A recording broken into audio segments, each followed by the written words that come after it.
Hi, and welcome to my first ever vlog. It's a video and a blog in one.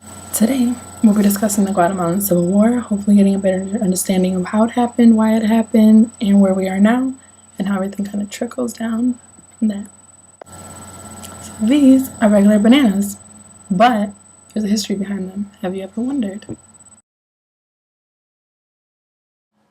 Where does my fruit come from? Who's affected by its production?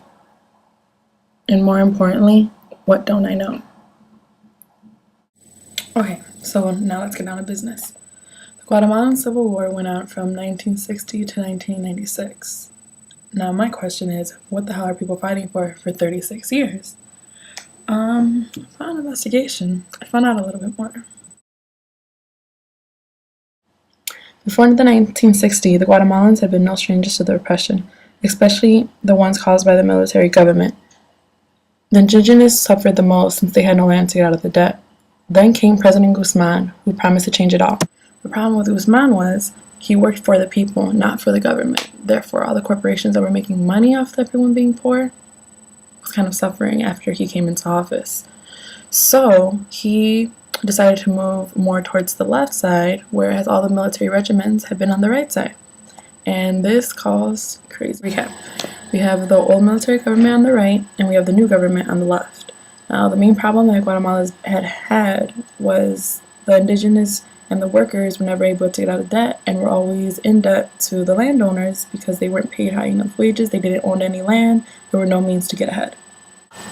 Guzman comes along, decides he's going to start redistributing land that isn't used by big landowners and by big corporations. This did not go so well with some of the big corporations as he hoped. So even though the people were better off now that they owned their own land and were able to produce their own food, it wasn't so good for the companies that were losing land even though they weren't using it. Now, the companies decided to do something about it, and this is how the war started. Okay, so think back. Remember when I asked you about the bananas earlier, and if you really know where they come from and who they've affected? This is where it gets important. The United Fruit Company, also the ones of Chiquita Banana, were the corporation most affected by the redistribution of land. So they decided to call in the United States to help them fix the problem of the land that they were losing. This is some images of workers. Remember when you were little and your little brother sweet? Lucky for the United Fruit Company, they had some senators that had a vested interest in the company, and therefore they decided to go through with a coup and take out the Guzman government that helped the people. So then the CIA is brought in to effectively get rid of the leftist government. The CIA's operation is to put in their hand-selected Carlos Castillo, which is a rightist militant, to overthrow and dispose of Guzman and all of the social economic reforms that he's imposed. And that's really how the war began. It was fought primarily by the indigenous and those that were impoverished that saw no other option but to take up weapons. It was also a way for them to not go back to the old regimen of military and repression.